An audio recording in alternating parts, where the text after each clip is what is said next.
नमस्कार मंडळी, स्वागत आहे तुमचं पंकज क्लिप्समध्ये, ज्यात आपण मोठे पॉडकास्ट छोट्या छोट्या क्लिप्समध्ये टाकतो. ही स्टोरी तुम्ही नक्की एन्जॉय कराल, पण त्याआधी सबस्क्राईब करायला विसरू नका. लोकांना ना ह्या गोष्टी कळत नाही की आपण म्हणजे आत्ता लोकांना असं पॉडकास्टद्वारे सांगू इच्छितो की यार ठीक आहे, अगर किसीने तुमच्यासोबत वाईट केलं आहे किंवा काय केलं आहे, लेट इट बी. माफ करणं. माफ करणं इज व्हेरी माफ करणं ही खूप मोठी गोष्ट आहे आणि ते सगळ्यात बेटर आहे. त्याच्याने तुम्हाला खूप जास्त शांती भेटेल. आणि बऱ्याच वेळेला ना आपल्या कोकणामध्ये ना ह्या गोष्टी खूप ॲक्टिव्ह आहेत. म्हणजे आपण म्हणजे कोकणाला ना युजली खूप लोक असे बोलून जातात की परशुरामाची शापित भूमी असं कोकणाला म्हणतात. त्याचं कारण असं आहे की भावकीमध्ये कोणाचं टिकत नाही. हा, ते तर आहेच. असं म्हणतात की हे Yes, yes, परशुरामाने yes. कुठेतरी शापित, पण मला असं वाटतं ना की त्याच्या मागे आणखीन एक रिझन हे आहे. म्हणजे काय आहे ना, तुमच्या काकाच्या किंवा चुलत्यांसोबत तुमचं पटत नव्हतं, तुमचं भावकीमध्ये पटत नव्हतं, म्हणून तुम्ही त्या गॉडचा त्या गोष्टीचा तुम्ही वापर केला. बट नडून तुम्ही हे बसलात विसरताय हम्म. की कुळ तर तुमचंच आहे. हम्म. आता उद्या सकाळी तुम्ही तुमच्याच कुळामध्ये जन्म घेतला आणि तुम्ही ज्या कुळावरती त्या देवाचा प्रहार केला किंवा त्या देवाला सांगितलं की ह्याचं वाईट होऊ दे, आणि उद्या सकाळी तुम्ही त्याच कुळामध्ये जन्म घेतला, मग काय करणार? त्याचं रिझन मला वाटतं मेनली हे असावं. कारण की ह्या सगळ्या गॉडचा खूप चुकीचा वापर केला गेला. म्हणजे ह्याच्यासाठी सामाजिक कार्यासाठी कधी ह्या गोष्टीचा उपयोग नाही केला गेला की बाबा कुठला नेता आहे, तो काहीतरी करतोय, वाईट करतोय, चुकीचं करतोय काम, त्याच्यावरती नाही कधी. म्हणजे कधी मला वाटतं कोणी अशी म्हणजे जर ह्या गोष्टींमध्ये जर तुमच्याकडे एवढी ताकद होती, मग ज्यावेळी म्हणजे बोलायला पण हे, पण असं ज्यावेळी तुमच्यावरती ॲक्च्युली वाईट अत्याचार होते, तेव्हा तुम्ही लोकांनी काय केलं ह्या सगळ्या गोष्टीचं? हम्म. मुघल झाले होते, टाकून द्यायचा ना अफजल खानवरती एखादा. हा यार, म्हणजे याला खूप सारे बाजूज आहेत, खूप सारे येस अँड नोज आहेत. येस अँड नोज आहेत. म्हणजे आपल्यालाही क्वेश्चन पडतोय, खरोखर आहे की नाहीये. हा. आपण पण खरोखर मानतो. बट कसं आहे ना, जर मानायचं की तर पूर्ण मानायचं त्या गोष्टीला. मग ते आहे ना की तुम्ही तुमचं माइंड ओपन ठेवा. मग माइंड ओपन ठेव, सगळ्या गोष्टी अडॉप्ट करायला तुम्ही mind येस open अँड ठेवा. नो नका बोलू, कारण ही प्रत्येक गोष्ट आहे ना ब्लॅक अँड व्हाईट नसते. आता आपल्याला कशी सवय झाली आहे ना, बिकॉज ऑफ इंडियन न्यूज, की हिरो नेहमी चांगलाच असतो, विलन हरामी आहे. विलनला शिव्या घाला तुम्ही. विलननी आयुष्यभरात सगळे त्यांनी मुलीबरोबर काही चुकीचं केलंय, त्यांनी त्याच्या आईला मारलंय. तर हिरोनी काहीच नाही केलं, हिरो एकदम चांगलाच आहे. चांगला आहे. पण असल जिंदगीमध्ये आपल्या डे टू डे लाईफमध्ये तसं नसतं. कोणच ब्लॅक किंवा व्हाईट नसतं, सर्वजण ग्रे आहेत. आणि काही बरोबर केले तर काही चुकीचंही केलंय, तर कोण हिरो किंवा विलन नाही. प्रत्येक जण आपापल्या पर्स्पेक्टिव्हने हिरो किंवा. तर ह्या सिच्युएशन ही अशाच आहेत की हे बोलतात ना, आपण तुम्ही बोलाल की एक गोष्ट अशी असेल, तुम्ही बोलाल की एकदम ॲग्री होऊन जाल, तर एक गोष्ट आहे की तुम्ही डिसॲग्री व्हाल. पण तुम्ही हे नाही बोलू शकत की ती तसा नाहीच आहे आणि हे खोटंच बोलताय. माइंड आपण ओपन ठेवून ऐकू असं. हा, म्हणजे असं आहे की ग्रे आहे खूप. ग्रे म्हणजे लोकांनी त्यावेळी खूप गोष्टीचा त्याचा म्हणतो ना असा चुकीचा उपयोग केला, आणि मग त्याचा आज कुठेतरी स्वतःच त्या ट्रॅपमध्ये आहेत, आणि परत मग अगेन त्याच गोष्टी. म्हणजे इट्स अ काइंड ऑफ, बोलते ना, म्हणजे वेताळ देव ही अशी गोष्ट आहे ना की बोलतात ना, पोलीस से दुश्मनी भी अच्छी नहीं, दोस्ती भी अच्छी नहीं, जहाँ है जब तक है. पण इथे हेही लागतं ना की समज आता तुझं कुलदैवत, मी वेगळ्या वेगळ्या फॅमिलींचं, वेगवेगळ्या फॅमिलींचं हे आहे. तर समज कोण तुझ्यावर करतो, पण जो कुलदैवत खूप ऍक्टिव्ह आहे आणि तू खूप त्यांची भक्ती करतोस, तर तुला काहीच होऊन नाही देत. तर काय आपण लास्ट पॉडकास्ट मध्ये पण तेही असतं की आपलं तेही असतं. तर तेही असतं अगेन ते की तुझी भक्ती, तू बिलीव्ह केवढं करतो आणि तू केवढं त्याला पूजतो. ते पण आहे तुझे पुण्य पाप, ते पण सर्वांचं, ते पण सगळं मॅटर करतं तुझं की किती आहे, काय आहे, कसं आहे. तर ते खूप गोष्टी मॅटर करतात, आणि मग ॲट द एंड तुझ्यावरती ते किती लागू होतं ते होतं. बट हां, एक गोष्ट आहे की यार जो कोण पण अशा गोष्टी करतात, हे बॅकफायर तर होतं. आज नाही तो कल होना ही है, कन्फर्म होणार. हे बॅकफायर होतच होतं. त्यामुळे असं कोणाचा काही विचार करत असेल की मी हे करेन ना, इझिली करेन टाकेन सम. कसं आहे ना, माझं असं म्हणणं आहे की यार समोरच्याची वाट लावून, म्हणजे कसं आहे ना, अगर कोई बंदा 50 पे है और तू 30 पे है, तुझे वो आदमी का गुस्सा है, तू 90 पे जाने की सोच, उसको 10 पे लाने की मत सोच. त्याला कमी नको करू, तू पुढे जा. त्याला कमी करून तू वरती राहून काय करणार आहे? तू पण तर तिथेच आहेस, त्याच जागेवरती आहेस ना. तू उलट ती एनर्जी तुझ्यासाठी पर्सनली किती चांगल्या प्रकारे यूज करू शकतो आणि त्याचा वापर करून तू आयुष्यात पुढे जाऊ शकतो, हा विचार कर.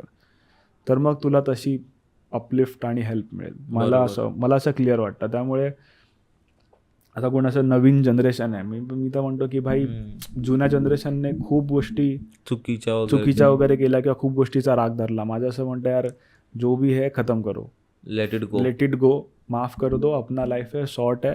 म्हणजे बोलतात ना, आता किती लोकांचा आपण ऐकतो माणसाचा जन्म भेटणं मुश्किल आहे. भेटतो जन्म तर मग तुम्ही चांगल्या प्रकारे यूज करा आणि संपवून टाका, जगा, तो फुल एन्जॉय करा लाईफला. म्हणजे हे सगळ्यामध्ये काय आहे नाही. जर तुम्हाला त्रास आहे तर मग भरपूर गोष्टी आहेत ज्या सॉल्व्ह करू शकतो, पण अगेन त्यासाठी पण वेगळी माणसं आहेत हे सगळं करण्यासाठी. आजही गावामध्ये देव कौल वगैरे, बट हा कमिंग बॅक टू द खूप स्पिरिच्युअल वे मध्ये आहे. अगेन मी बोललो नाही, हा सगळ्या गोष्टीचा एक वेगळा पॉडकास्ट बनेल. हे खूप एक वेगळा सेगमेंट आहे, टॉपिक खूप असा पकडून ठेवावा लागेल आपल्याला. कमिंग बॅक टू वेताळदेवांचे खूप मंदिर आहेत आपल्या कोकणामध्ये, म्हणजे अराउंड 150च्या आसपास असतील किंवा मोर दॅन 150च्या आसपास असतील वेताळदेवांचं वैशिष्ट्य म्हणजे असं आहे की त्यांना मोठा चपला लागतात आणि म्हणजे लोक त्यांचा खूप चांगल्या प्रकारे आशीर्वाद देतात. आता म्हणजे लग्नाची पत्रिका वगैरे त्यांना ठेवणं, त्यांना इन्व्हाइट देणं वगैरे असतं लोकांचं. आणि मला असं वाटतं ना की पूर्वी ह्या गोष्टी खूप ॲक्टिव्हली होत्या, बट आता जसं जसं गावाकडे लाईट्स वगैरे वाढायला लागल्यात, जसं जसं लोकांचं एक हे वाढायला लागलं, तर थोडा तो कुठेतरी आपण म्हणू शकतो तो एक देवाचा एक हे असतो ना फेरा किंवा एक अनुभव असतो, तो थोडा लोकांना कमी होत चालला. मे बी बिकॉज आता लोकच नाही राहिलेत गावी, तर हा गावामध्ये लोक पण कमी राहिले आहेत. आणि कसं आहे की लोक त्या गोष्टीला मला असं वाटतं विसरत चाललेत. नाहीतर ह्याविषयी आपण तसंही बोलू शकतो ना की जेव्हा त्या काळातली लोक होती ते देवाला खूप मानायची. ते गावातले देव, कुलदैवत असेल, गावकीचा देव असेल, त्याला खूप मानायची, म्हणून त्यांना ते एक्सपिरियन्स यायचे. पण आता असं आपण झालो, आपण हार्डली आपण वर्षातून एकदा गावी जातो किंवा आपण मंदिरातही आपल्या वर्षातून एकदा वगैरे जातो जेव्हा गावी जातो गणपतीला वगैरे. तर तेही असू शकतं की आपलं तेवढं आता कनेक्ट नाही राहिलं किंवा असं म्हणू शकतो. बट अगेन की मला असं वाटतं की कुठे ना कुठेतरी कनेक्ट लोकांनी राहायला पाहिजे आणि त्या गोष्टीचा आणि त्या शक्तीचा कुठेतरी एक अनुभव आहे, तो पॉझिटिव्हली घेतलेला खूप चांगला. आता खूप लोकांचं असं असतं की नाही, मला वेताळ देवाने, मी तिकडे झोपलेलो तर मला त्यांची वाट होती तर मला उचलून तिकडे फेकलं. असे खूप आपण स्टोरीज ऐकल्यात. झोपलेला दुसऱ्या दिवशी सकाळी कुठेतरी वेगळीकडे उठला. बट त्यांना कसं असतं ना, त्याला झोपायच्या आधी ना कोणीतरी सांगितलं असतं की इकडे नको झोपू, हा शहाणपणा करतो. तर कुठेतरी आपण गावामध्ये ऐकलंय की खूप लोकांनी सांगितलं इथे नको झोप. ते आहे ना, म्हणजे एक आणि हे पण ऐकलंय की ते वेताळदेव असतात की राखणदार असतात. राखणदार वेताळदेव वन ऑफ द सेम. म्हणजे वेताळदेवच गावची राखण करतो बिकॉज तो किंग आहे गोष्ट. बरं, हां. तर मी असंही ऐकलं की जेव्हा राखणदार वगैरे की जेव्हा फिरतात गावात, एक फेरी मारतात, ते पोलीस फोर्स असतात गावाचे, बोलायला गेलो की ते बघत असतात की काय कुठे होते. तर ते इवन त्यांना जर तू समोर दिसलास ना तर एकदा तुला वॉर्निंग दिली जाते. आणि तरी पण तू नाही ऐकलंस किंवा तरी पण तू बाजू नाही झालास तर ते तुला ते हर्ट नाही करणार. म्हणजे ते असं नाही की तुला मारतील असं नाही, लोक तुला साईडला ठेवतील किंवा बोलतात ना ते दुसरीकडेच कुठे जाशील, तुला माहितीच नाही पडणार. असं खूप लोकांसोबत झालंय. आमच्याच घरी झालेलं बाई, एकदा सांगितलेलं ना लास्ट पॉड मध्ये किंवा काकांबरोबर झालेलं. तर ज्यांनी लास्ट पॉड नसेल बघितलं तर कनिष्क बरोबर आपण ह्याच्या आधी 2 सेम कोकणातल्या विषयांवर डीप मध्ये चर्चा केली आहे. तर ते पॉडकास्ट नक्कीच बघा, खाली तुम्हाला मिळतील, आय बटन मध्ये इथे असतील. तर हा नक्की बघा. Yes, continue.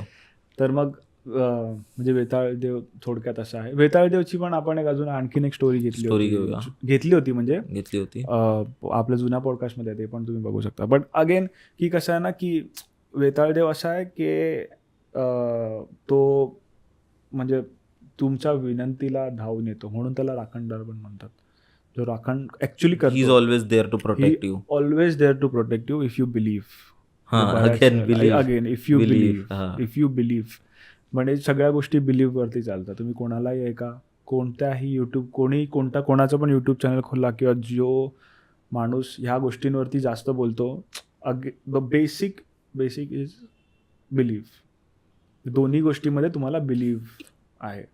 पण किती सुंदर गोष्ट पण आहे ना, म्हणजे की बघायला गेलो की कोकण जसा खूप सुंदर आहे, तशी ह्याही गोष्टींना तुम्ही एक पॉझिटिव्ह साईडनी बघू शकता. म्हणजे माझं असं म्हणणं की त्या गोष्टीला आपला देव आहे जो आपल्याला प्रोटेक्ट करतो. बट तेच आहे की तुम्ही जास्त पण त्या गोष्टीला मजाकमध्ये नका घेऊ किंवा ह्याच्यामध्ये नका कॅज्युअली नका घेऊ. पाया पडा, रिस्पेक्ट ठेवा, तुम्ही रिस्पेक्ट द्याल, हा म्हणजे उगाच नाही ते करायला नाही जाऊ ते नका. करायला जाऊ नका. हा बऱ्याच वेळेला लोक म्हणजे गोष्टी काहीतरी करायला जातात किंवा मोठे किंवा घरचे आजी आजोबा सांगत असतात तर मुलं काहीतरी शाणपणा करायला जातात. ते आहे ना, बाप से मस्ती नाही, म्हणजे हा, आता आपण ना बाप से पप्पांना मस्ती रिस्पेक्ट नाही. द्या, बाप रिस्पेक्ट प्यार दे, करेगा, रिस्पेक्ट दे, तू आडवत रिस्पेक्ट गेलास ले, तर आडवत चमाट गेला तर मिलेगा. चमाट मिलेगा. तसं तसं आहे ते. विषय आता तू बघशील ना, एक बेसिक ऑब्झर्वेशन असतं की त्यांच्या इथे दिवा वगैरे लावलेला असतो, त्यांना धोतर वगैरे नेसलेलं असतं आणि त्याच्या हातामध्ये एक उंच तलवार असते आणि चपला वगैरे पण बाहेर ठेवलेल्या असतात. तर खूप गावातल्यांचं असं म्हणणं आहे की त्या चपल्यातनं ओव्हर द टाइम झिजल्या जातात. आणि त्या चपला म्हणजे अशा एवढ्याशा नसतात, तर एवढ्या एकदम चपला मोठ्या असतात, असतात. बरोबर. एवढ्या तरी मोठ्या चपल्या असतात. म्हणजे असं बऱ्याच लोकांचं असं म्हणणं आहे की तो 7-8 फीट पेक्षा पण मोठा हाईट असतो त्याची. तेवढा उंच त्याची हाईट असते. चालत वगैरे फिरतो पूर्ण गावाच्या वेशी पूर्ण आणि जसा त्याचा रस्ता आहे त्या हिशोबाने. आणि बऱ्याच वेळेला लोक जागा विकताना वगैरे पण ह्या गोष्टी चेक करतात किंवा जागा विकत घेताना चेक करतात. आणि मंडळी, जर तुम्हाला ही स्टोरी आवडली असेल तर डिस्क्रिप्शनमध्ये आम्ही पूर्ण एपिसोडची लिंक टाकलेली आहे, तो चेकआउट करायला विसरू नका. त्यात अशाच प्रकारच्या भरपूर स्टोरीज अवेलेबल आहेत आणि सबस्क्राईब करायला विसरू नका.